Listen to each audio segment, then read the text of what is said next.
The morning sun cast long shadows across Ramstein Air Base as Captain Sarah Chen stepped out of the transport vehicle, her duffel bag slung over one shoulder and a crisp manila folder tucked under her arm. The familiar sounds of military aviation filled the air, jet engines spooling up, ground crews shouting orders, and the rhythmic thump of helicopter rotors in the distance. She paused for a moment, breathing in the scent of jet fuel and hydraulic fluid that would forever remind her of home, then squared her shoulders and walked toward the operations building. The pilot's lounge buzzed with the usual pre-flight chatter when Sarah pushed through the glass doors. Conversations about weekend plans and technical specifications died mid-sentence as heads turned to assess the newcomer. She was smaller than most of them expected, her dark hair pulled back in a regulation bun, with intelligent brown eyes that seemed to catalog everything they saw. Her flight suit was pristine, creases sharp enough to cut glass, but notably lacking the wings and patches that marked her as one of them. "Great, another logistics princess," Lieutenant Danny Torres muttered to his wingman, just loud enough for half the room to hear. A few pilots snickered, and Sarah felt their eyes following her as she made her way to the assignment board. She'd been through this dance before at other bases, but it never got easier. "You must be Chen." Colonel Morrison emerged from his office, coffee mug in hand and reading glasses perched on his nose. He was a weathered man in his 50s, with the kind of calm authority that came from decades of military service. "Welcome to the 37th Airlift Squadron. Hope you're ready to keep our supply chains running smoothly." Sarah snapped to attention. "Yes, sir. Thank you for the opportunity to serve with the squadron." At ease, Morrison gestured toward the briefing room. "We've got a mission planning session in 5 minutes. Good chance for you to see how we operate around here." The briefing room filled quickly with pilots, navigators, and crew chiefs, their conversation a mixture of technical jargon and good-natured ribbing. Sarah took a seat near the back, pulling out a tablet and stylus to take notes. She noticed how the pilots naturally gravitated toward each other, their shared experiences creating an invisible bond that she wasn't part of. Morrison called the room to order and began outlining the day's operations. 3 cargo runs to forward operating bases in Eastern Europe, a medical transport to Landstuhl, and a training mission for new crew members. As he spoke, Sarah's mind automatically began calculating fuel requirements, payload distributions, and weather contingencies. "The Prague run is particularly tight on timing," Morrison continued. "We need to coordinate with Czech air traffic control and ensure our cargo manifests are spotless. Chen, that'll be your primary focus today." Major Carlos Rodriguez, a stocky man with graying temples and 20 years of flying experience, leaned back in his chair. "Sir, with respect, shouldn't someone with actual flight experience be handling critical timing coordination? No offense to the captain, but logistics isn't exactly the same as real-world operations." Sarah's pen stopped moving across her tablet, but she kept her expression neutral. Around the room, she could see pilots nodding in agreement, or at least not disagreeing. The implication was clear. She was an outsider who couldn't possibly understand their world. "Captain Chen comes highly recommended," Morrison replied diplomatically. "I'm sure she'll adapt to our procedures quickly." As the briefing continued, Sarah noticed discrepancies in the fuel calculations being discussed. The numbers didn't account for the additional headwinds forecast for the afternoon, nor did they include reserves for potential holding patterns at destination airports. She raised her hand tentatively. "Excuse me, sir. I noticed the fuel load for the second Prague flight might be insufficient given the weather forecast. Current calculations show." "Thanks, but we've been flying these routes since before you learned to drive," Rodriguez interrupted, his tone polite but dismissive. "The fuel loads are based on actual flight experience, not theoretical calculations." Heat rose in Sarah's cheeks, but she simply nodded and returned to her notes. Around the room, she caught a few eye rolls and heard someone whisper, "Here we go with the book learning." The tension escalated when Lieutenant Jake Maverick Sullivan, a pilot who'd earned his call sign more for his attitude than his flying skills, decided to make his presence known. Jake was the kind of pilot who looked like he'd stepped out of a recruiting poster. Tall, broad-shouldered, with the confident swagger that came from never having been truly tested. "So, Captain Chen," Jake said during a break in the briefing, his voice carrying just enough false friendliness to make everyone pay attention. "What's your flight experience? How many combat hours you got logged?" The room went quiet. Sarah could feel every pair of eyes on her, waiting for her answer. It was a loaded question, and everyone knew it. Combat hours were the ultimate currency in military aviation, the measure that separated the warriors from the support staff. "My experience is primarily in logistics and supply chain management," Sarah replied evenly, though her hands clenched slightly around her stylus. "I'm here to ensure mission success through proper planning and resource allocation. Jake's grin widened. So that's a 0 on combat hours? Just checking, because sometimes it helps to know if the person planning our missions has ever actually been shot at. Nervous laughter rippled through the room. Sarah felt the familiar weight of judgment settling on her shoulders like a heavy flight jacket. She'd faced this challenge at every assignment, the assumption that logistics officers were somehow lesser than pilots, that their contributions were purely administrative rather than mission critical. I think we can all agree, she said carefully, that successful missions require coordination between all specialties. Pilots, ground crews, and yes, logistics personnel. Absolutely, Jake agreed with mock sincerity. We definitely need someone to make sure our paperwork is filed properly and our meals arrive on time. More laughter, louder this time. Sarah's jaw tightened imperceptibly, but she maintained her professional composure. She'd learned long ago that rising to this kind of bait only made things worse. Morrison cleared his throat. That's enough, Sullivan. We're all professionals here. But the damage was done. As the briefing concluded and pilots began filtering out to their pre-flight preparations, Sarah could hear the whispered conversations continuing. Comments about desk jockeys and bean counters followed her as she gathered her materials. Don't take it personally, said Captain Lisa Wong, one of the few female pilots in the squadron, as she passed Sarah's seat. Her tone was sympathetic but carried a subtle warning. They're just protective of their territory. Give them time to get used to you. Sarah nodded her thanks, though she wondered how much time it would take and whether she had the energy to keep fighting the same battles at every assignment. She'd worked twice as hard as her male counterparts throughout her career, only to be repeatedly reminded that in aviation, wings trumped everything else. As she made her way to her new office, a cramped space adjacent to the main operations center, Sarah could see pilots through the windows, conducting their pre-flight inspections with practiced efficiency.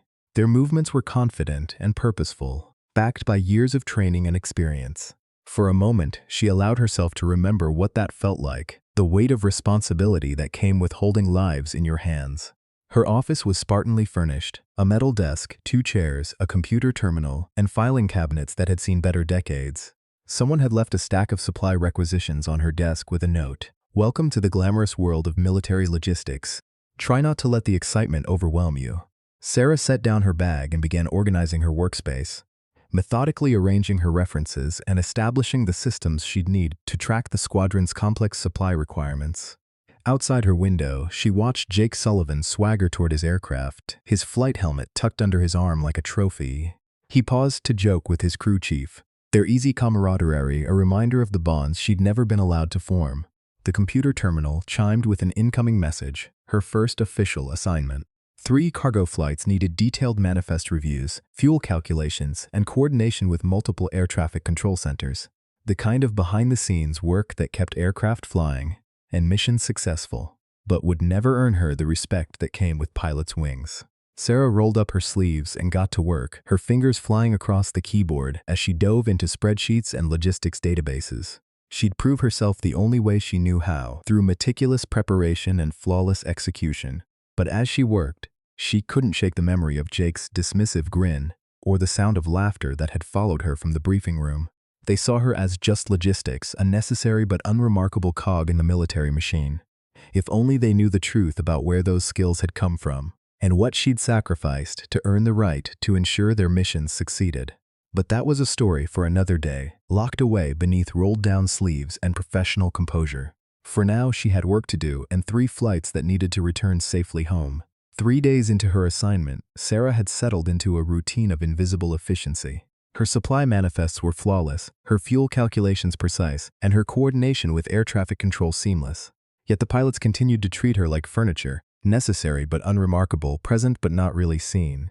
She arrived early, worked through lunch, and stayed late, methodically building the foundation that kept their operations running smoothly. The morning of October 15th started like any other. Sarah was reviewing weather reports in her cramped office when the first alerts began flashing across her computer screen. Meteorological warnings painted an ominous picture. A massive sandstorm system was building strength over the Atlantic, moving toward Europe with unprecedented velocity and intensity. The satellite imagery showed a wall of dust and debris nearly 200 miles wide, with wind speeds approaching 80 miles per hour. By 0800 hours, the storm had earned a Category 5 classification, the highest rating for dust storms. Sarah watched the weather models with growing concern as the system's projected path cut directly across their operational area. Every flight scheduled for the day would need to be grounded within the next 6 hours. The pilot's lounge erupted into frustrated conversations as word of the storm spread. Cargo runs were canceled, training missions postponed, and the careful choreography of daily operations ground to a halt. Sarah quietly updated her logistics spreadsheets, rerouting supplies and adjusting timelines to accommodate the weather delay. At 13:47 hours, everything changed. The emergency communication crackled through the base's speakers with urgent authority. Priority medevac request, coordinates 498567 degrees north, 8.6436 degrees east. 3 Category Alpha casualties requiring immediate extraction. Repeat. 3 Cat Alpha casualties. Sarah's blood turned to ice. Category Alpha meant life-threatening injuries. Soldiers who had minutes, not hours, before their conditions became irreversible. The coordinates placed them at Forward Operating Base Sentinel, a remote outpost 150 miles northeast of Ramstein, directly in the path of the approaching storm. Morrison burst through the doors of the operations center, his usual calm demeanor replaced by barely controlled urgency. I need options, people. Those coordinates put our wounded right in the middle of this storm system. The pilots gathered around the large tactical display, studying weather radar overlays and topographical maps. Jake Sullivan was the first to speak, his earlier bravado replaced by genuine concern. Sir, the storm wall is moving at 45 knots. Even if we launched immediately, we'd be flying straight into zero visibility conditions. Wind shear at those speeds will tear anything apart, added Rodriguez, shaking his head. The updrafts and downdrafts in a storm this size, it's like flying into a blender. Lieutenant Torres pulled up additional weather data on his tablet. Sustained winds are already at 65 miles per hour at the target coordinates, with gusts exceeding 80. That's well beyond operational limits for any of our aircraft. Sarah stood at the back of the room, her mind racing through calculations and possibilities while the pilots debated the impossibility of the mission. She studied the meteorological data flowing across her screen, cross-referencing terrain elevation maps and historical weather patterns. Something nagged at her, a detail in the satellite imagery that didn't quite fit the standard storm model. We can't risk an entire crew for a mission that's essentially suicide. Rodriguez continued, his voice heavy with the weight of command responsibility. Those winds would slam us into the ground before we even reached the target area. But we can't just leave them to die, Jake argued, his frustration evident. There's got to be something we can do. Morrison studied the tactical display grimly. The storm will pass in 18 hours, but our wounded don't have that long. Medical reports indicate massive internal bleeding and potential head trauma. They need surgical intervention within the next 4 hours, or... He didn't need to finish the sentence. Everyone understood the stakes. Sarah continued analyzing the data, her eyes moving between weather models and topographical surveys. The storm system was massive and powerful, but like all natural phenomena, it followed predictable patterns. And patterns, she knew, always had gaps. What about flying around the storm, suggested Lieutenant Chen, one of the newer pilots. Add distance but avoid the worst conditions? The system is too wide, Torres replied, highlighting the storm's boundaries on the map. To fly around it would add 6 hours to flight time, plus we'd burn through our fuel reserves. And that assumes the storm doesn't continue expanding. Sarah stepped closer to the display, her trained eye catching details that others had missed. The satellite imagery showed something interesting. A narrow corridor of relatively clear air cutting through the storm system like a knife. It was a meteorological anomaly, probably caused by the interaction between the storm and the Rhine Valley's unique topography. There, she said quietly, pointing to a specific section of the map. The room fell silent as pilots turned to look at her. Sarah felt their skeptical gazes but pressed forward, her voice gaining confidence as she explained what she was seeing. The storm system isn't uniform. Look at the wind patterns here. She traced a line on the display with her finger. The Rhine Valley creates a natural wind channel that's splitting the storm. There's a corridor, maybe 8 miles wide, where the wind speeds drop to manageable levels. Jake squinted at the screen. I don't see anything. It all looks like the same mess to me. Sarah pulled up additional data layers, highlighting pressure differentials and wind velocity vectors. The terrain elevation forces the storm to flow around these mountain ridges. Basic fluid dynamics. When air masses encounter obstacles, they create eddies and low-pressure zones.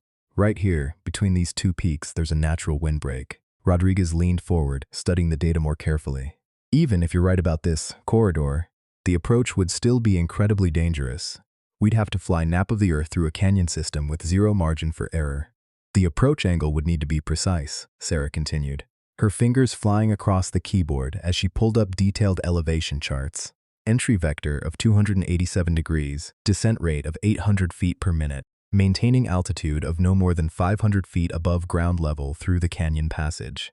The wind protection only extends about 200 feet above the valley floor. The pilots exchanged glances. The level of detail in Sarah's analysis was far beyond what they expected from a logistics officer. These weren't theoretical calculations. They were the kind of precise flight parameters that came from intimate knowledge of aircraft capabilities and atmospheric conditions. That's actually brilliant, Torres admitted reluctantly. Flying that low would keep us below the worst of the wind shear, and the canyon walls would provide natural protection. But the fuel calculations, Rodriguez said, still skeptical. Flying at that altitude increases drag significantly. Do we have enough range? Sarah was already ahead of him, pulling up fuel consumption charts and range calculations. A UH-60 Black Hawk configured for medical transport flying at 400 feet AGL through the protected corridor would consume approximately 1,240 pounds of fuel for the round trip. That leaves a 15% reserve margin, accounting for potential holding patterns and the extra power required for low-altitude flight. The room fell completely silent. Every pilot was staring at Sarah with a mixture of surprise and growing respect. These weren't the calculations of a desk-bound logistics officer.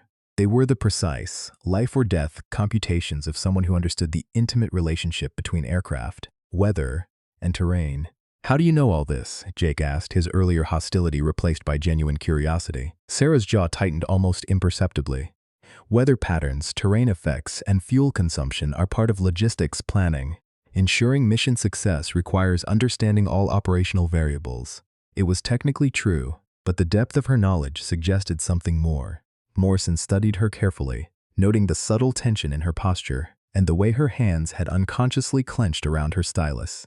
The approach window would be narrow, Sarah continued, focusing on the tactical display rather than meeting anyone's eyes. Based on the storm's current speed and trajectory, you'd have approximately 47 minutes from entry to extraction before the corridor closes. After that, wind conditions become unsurvivable. Jake straightened up, his decision made. I'll take it. If Captain Chen's calculations are correct, it's our only shot at saving those soldiers. Sullivan, this isn't a test flight, Morrison warned. One mistake and you're flying straight into a mountain or getting slammed by 80-mile-per-hour crosswinds. Sir, with respect, those are our people out there, Jake replied firmly. If there's even a chance this plan works, I have to try. Sarah found herself speaking before she could stop herself. The entry point needs to be exact.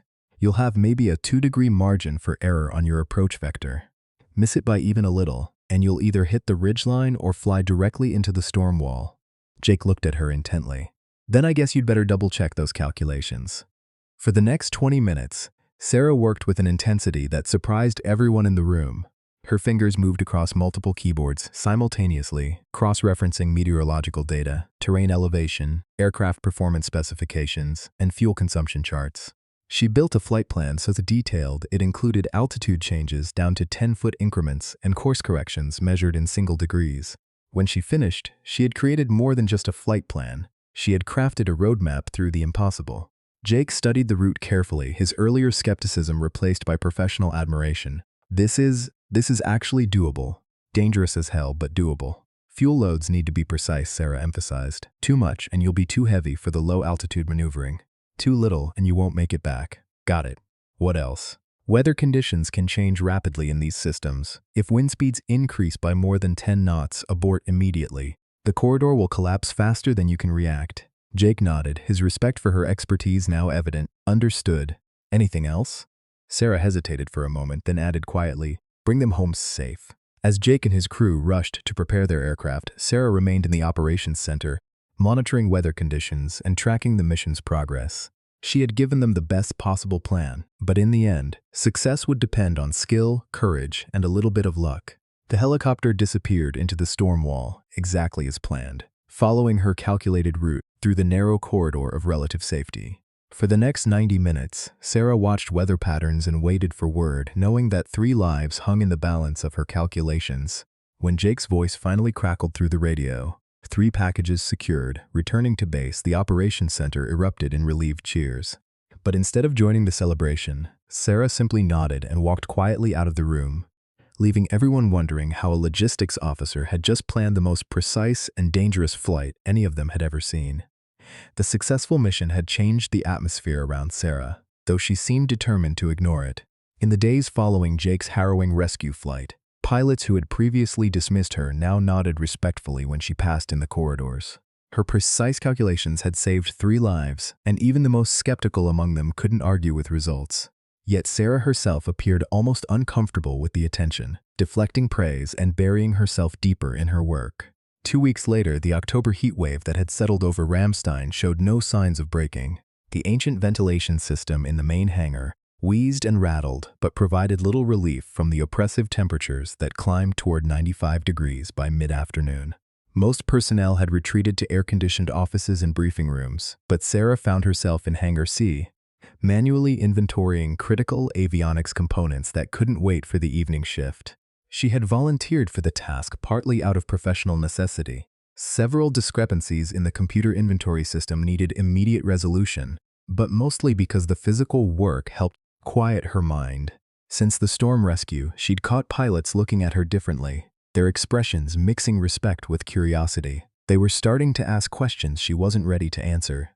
The hangar was a cathedral of military aviation, its cavernous space filled with the organized chaos of aircraft maintenance. A C-130 Hercules sat partially disassembled, its engines exposed like the heart of some massive mechanical beast. Spare parts lined industrial shelving that stretched toward the ceiling, each component tagged and cataloged according to Sarah's meticulous system. She worked methodically through the avionics inventory, her uniform jacket long since removed, and sleeves rolled up past her elbows for the first time since arriving at Ramstein. Sweat beaded on her forehead as she counted radar transponders and navigation systems, her tablet recording each serial number with practiced efficiency. The heat made concentration difficult, but she pushed forward, losing herself in the familiar rhythm of logistics work. The sound of approaching footsteps echoed across the hangar floor, but Sarah didn't look up from her checklist. Probably another crew chief looking for parts, she thought, making a note about a missing altimeter module. Chen? You in here? Sarah glanced up to see Jake Sullivan walking between the equipment racks, his flight suit dark with perspiration and his helmet tucked under one arm. Since the rescue mission, their interactions had been professional but strained. He seemed to want to thank her properly, while she clearly preferred to pretend the entire incident had never happened. Over here, Sullivan, she called back, gesturing vaguely toward her location without stopping her count. Looking for something specific. Jake navigated around a disassembled engine mount and found her crouched beside a shelf of electronic components, her tablet balanced on her knees as she worked. Actually, yeah, we need a backup transponder for tomorrow's supply run to Pristina. The primary unit is showing intermittent failures. Sarah nodded, consulting her inventory list. Serial number range? Anything compatible with the C-130J. We're not picky at this point. She stood and moved to a different section of the shelving, running her finger along rows of cataloged equipment. Jake followed, noting how efficiently she navigated the complex inventory system. Everything was organized according to some logic that made perfect sense to her but would have been incomprehensible to most pilots. Here, Sarah said, reaching for a component on a high shelf. As she stretched upward, her sleeve rode up further, exposing more of her forearm. Jake's attention was initially focused on the transponder she was retrieving, but something in his peripheral vision made him look more carefully. What he saw caused him to stop breathing entirely. The tattoo covering Sarah's exposed forearm wasn't decorative artwork or a simple military insignia. It was an intricate memorial rendered in black and gray ink, every detail precise and meaningful. Aircraft silhouettes formed the central design, not generic planes, but specific tail configurations he recognized: U-360 Blackhawks, EH-64 Apaches, and CH-47 Chinooks.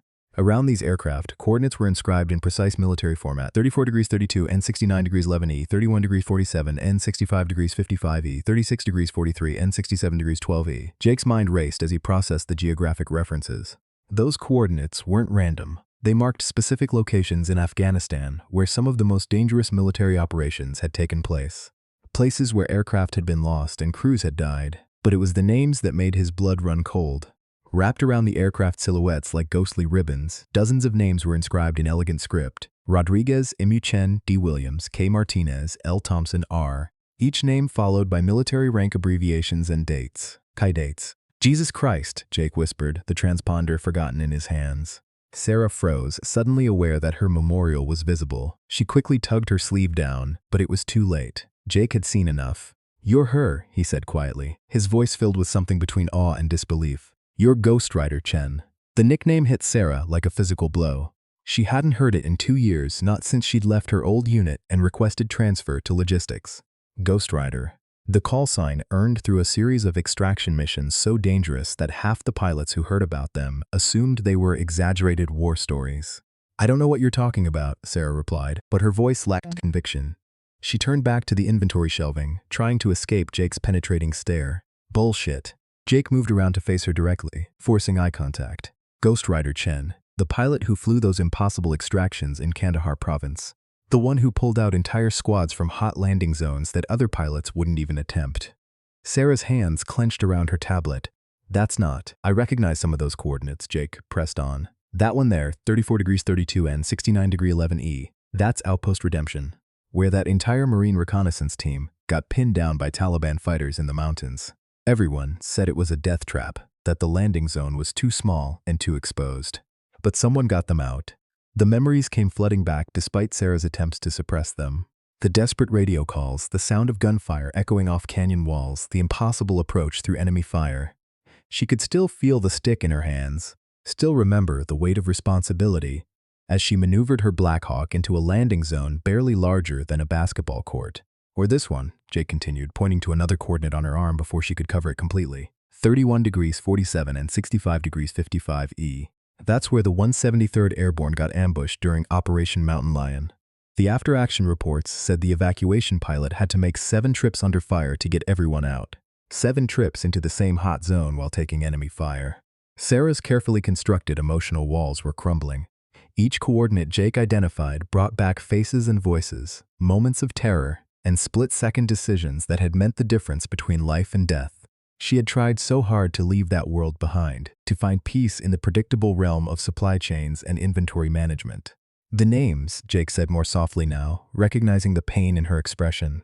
"They're your crew members, aren't they? The people you lost." Sarah's throat tightened. "Don't," but Jake wasn't going to let this go. The pieces were falling into place, explaining everything he'd observed about her. The precise flight calculations, the intimate knowledge of aircraft capabilities, the way she understood weather patterns like a seasoned pilot. She wasn't just a logistics officer who happened to be good with numbers. She was a decorated combat veteran who had somehow ended up behind a desk. "What happened?" he asked gently. Sarah was quiet for a long moment, her eyes fixed on the concrete floor. When she finally spoke, her voice was barely audible above the hangar's ambient noise. "October 12th, 2022, she said.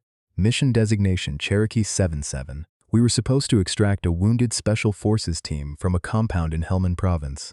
Intelligence said the area was secure, that enemy forces had withdrawn." She paused, her breathing becoming shallow. "Intelligence was wrong. We flew straight into an ambush. RPGs, heavy machine gun fire, mortars. My crew, my friends, trusted me to get them home safely." Her voice cracked slightly. "I was the only one who made it out." Jake felt like he'd been punched in the gut. The legendary Ghost Rider, the pilot whose extraction missions had become the stuff of aviation folklore, had lost her entire crew. The coordinates and names on her arm weren't just memorials. They were a catalog of survival guilt that she carried with her every day. "Sarah, I'm sorry.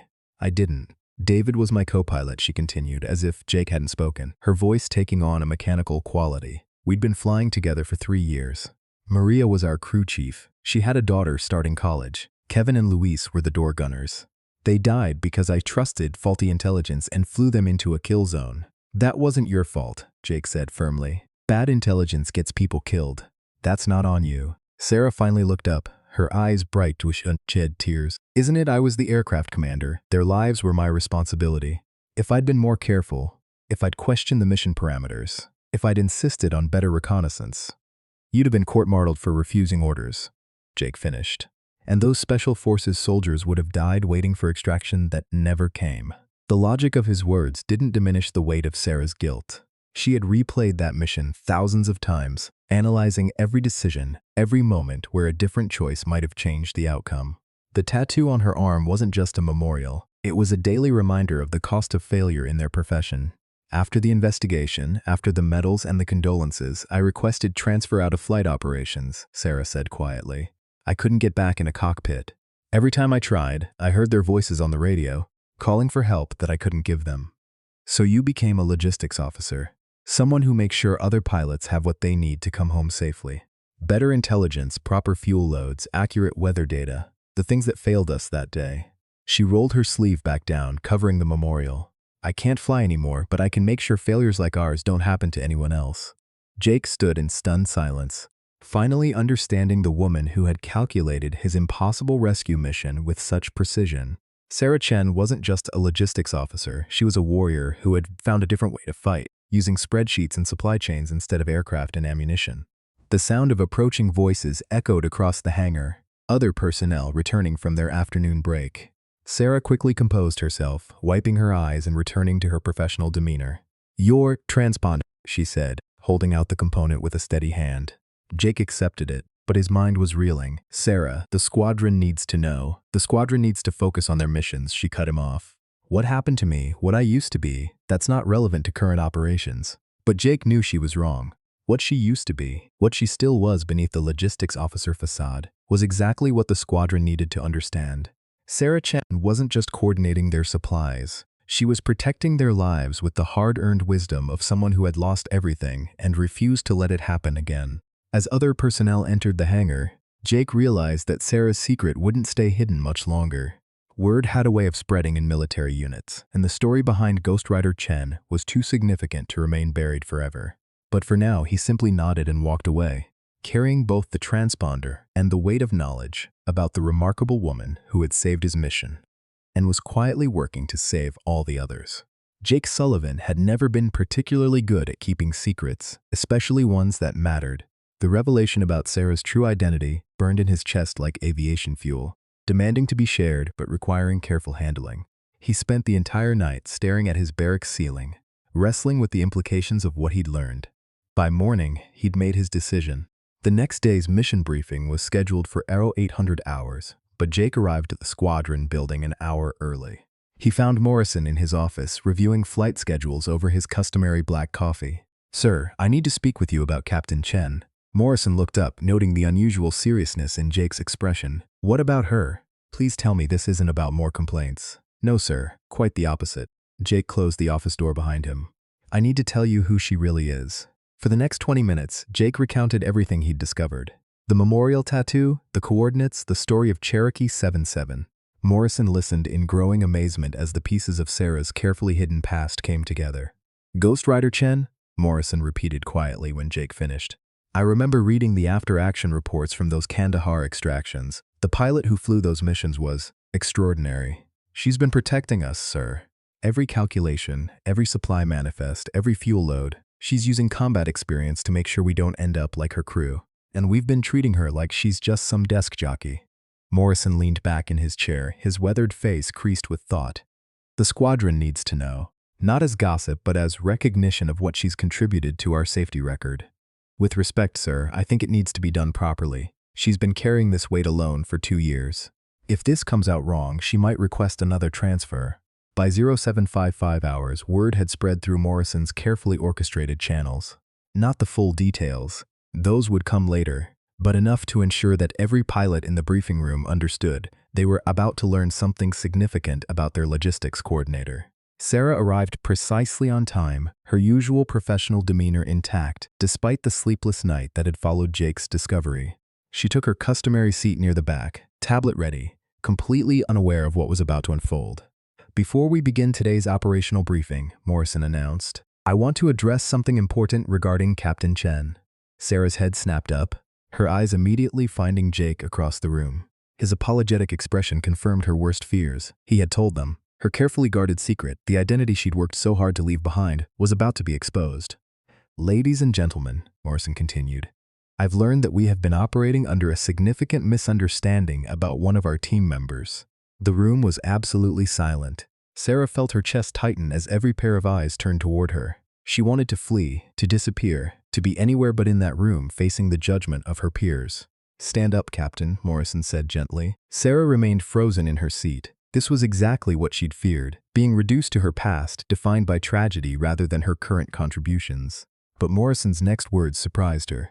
"Captain Sarah Chen is not just our logistics coordinator. She is, in fact, one of the most decorated combat pilots of the Afghanistan conflict. The pilot known as Ghost Rider, whose extraction missions under fire saved over 200 American and Allied personnel. The room erupted. Pilots who had dismissed her as a desk jockey now stared in shock. Rodriguez, who had been so condescending about her theoretical calculations, looked like he'd been slapped. Torres actually stood up to get a better look at her. The rescue mission Sullivan flew 2 weeks ago, Morrison continued. Those weren't the calculations of a logistics officer with good math skills. Those were the tactical assessments of someone who had flown similar missions under enemy fire. Sarah finally stood, not from obedience to Morrison's earlier command, but from a desperate need to regain control of the narrative. Sir, with respect, my past assignments aren't relevant to current operations. Like hell they aren't, Jake interrupted, stepping forward. The entire room turned to look at him. Do you know why our squadron has the best safety record in the wing? Why our fuel calculations are always perfect? Why our weather assessments are spot on? Why our backup contingencies actually work? Sarah's face flushed. Sullivan, don't. It's because our logistics officer isn't just managing supplies, Jake continued, his voice carrying across the silent room. She's using combat experience to protect us from the kind of failures that killed her crew. The words hung in the air like a physical presence. Sarah closed her eyes, knowing that her carefully constructed professional distance was crumbling. These weren't just facts being shared. This was the exposure of wounds she'd never properly healed. Rodriguez was the first to speak, his voice rough with emotion. Captain, I owe you an apology. We all do. You don't owe me anything, Sarah replied quietly. I'm here to do a job, not to relitigate the past. But that's just it, Morrison said, stepping down from the podium. You haven't been relitigating the past, you've been using it to keep us safe. Every meticulous calculation, every redundant safety check, every time you've questioned our assumptions, you've been preventing other crews from suffering what yours did. Torres cleared his throat. Ma'am, those extraction missions you flew, my brother was 173rd Airborne. He was on one of those operations you supported. He made it home because of pilots like you. Sarah's carefully maintained composure finally cracked. Pilots like me get their crews killed, she said, her voice barely above a whisper. David, Maria, Kevin, Luis, they trusted me to bring them home, and I failed them. You didn't fail them. The voice belonged to Chief Warrant Officer Patricia Hayes, the squadron's senior maintenance officer who rarely spoke during briefings. I read the classified after-action report on Cherokee 77 when it was declassified last year. You flew into a coordinated ambush with no warning, took multiple hits to your aircraft, and still managed to extract the Special Forces team. Your crew died heroes, but they died completing their mission because of your flying. Sarah shook her head. The intelligence was wrong. You should have what? Jake stepped closer, his voice passionate but respectful. Ignored direct orders? Abandoned wounded soldiers? You did everything right, Sarah. The system failed you, not the other way around. Every pilot in this room has flown missions based on faulty intelligence, Rodriguez added, his earlier antagonism completely gone. The difference is that most of us haven't paid the price you paid. But instead of walking away from aviation entirely, you found a way to keep fighting. Morrison nodded gravely. Your transition to logistics wasn't a retreat from military service, it was a strategic redeployment. You're still saving lives, just from a different position. Sarah looked around the room, seeing expressions that had transformed from skepticism to respect, from dismissal to admiration. But more than that, she saw understanding. These pilots knew the weight of responsibility she carried because they carried similar burdens. They understood the split-second decisions that could mean the difference between mission success and catastrophic failure. The memorial tattoo, Jake said softly. You're not just honoring your crew, you're carrying them with you into every mission you plan, every calculation you make.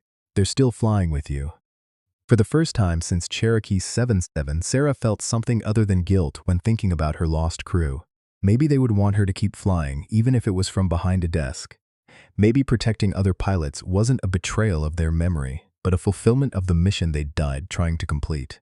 So here's what's going to happen, Morrison announced, his command voice cutting through the emotional moment.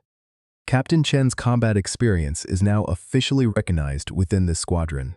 When she makes tactical recommendations, we listen. When she raises safety concerns, we address them immediately. And when she calculates mission parameters, we trust them completely. More than that, Rodriguez added, we want to learn from you. Those extraction techniques, the weather assessment methods, the risk calculations, that knowledge needs to be shared with the entire squadron. Sarah felt overwhelmed by this sudden shift in dynamics. For 2 years, she'd hidden behind logistics protocols and administrative procedures, afraid that her past would define her as a failure. Instead, her squadron was asking her to embrace that experience as a source of strength. "I don't fly anymore," she said quietly. "I can't. Every time I try to get back in a cockpit, I hear their voices on the radio." "You don't need to fly to be a pilot," Morrison replied. "What you're doing here, protecting crews through preparation and planning, that's still flying. It's just a different kind of aviation." Jake stepped forward with something approaching ceremony. "Captain Chen, on behalf of this entire squadron, I want to thank you for keeping us safe. Not just as our logistics coordinator, but as a fellow warrior who refused to let tragedy end her service." The room broke into applause, not polite acknowledgement, but genuine appreciation from people who finally understood the depth of sacrifice and commitment standing before them. Sarah felt tears threatening, but for the first time in 2 years, they weren't tears of guilt or grief. "There's one more thing," Morrison said when the applause died down. "I'm recommending you for the Distinguished Flying Cross for your actions during Cherokee 77. It's 2 years late, but your heroism under fire deserves recognition." "Sir, that's not necessary." "It is necessary," he insisted. "Your crew died as heroes, but you survived as one. It's time you started believing that." As the briefing transitioned to normal operational matters, Sarah noticed something profound had changed. Pilots who had previously ignored her now sought her input. Questions about fuel loads and weather patterns were asked with genuine respect. Her careful calculations were no longer seen as bureaucratic obstacles, but as the tactical assessments of an experienced combat veteran. For the first time since Cherokee 77, Sarah Chen felt like she belonged in the world of military aviation, not as Ghost Rider, the legendary extraction pilot, but as something perhaps more important, a guardian angel working behind the scenes to ensure that other crews made it safely home. Her memorial tattoo still carried the weight of loss, but it no longer felt like a burden of failure. Instead, it had become a badge of honor, proof that some warriors continue fighting long after their war appears to be over, using different weapons, but serving the same sacred mission of bringing everyone home. The fallen crew of Cherokee 77 would fly with her forever, not as ghosts haunting her past, but as wingmen guiding her future.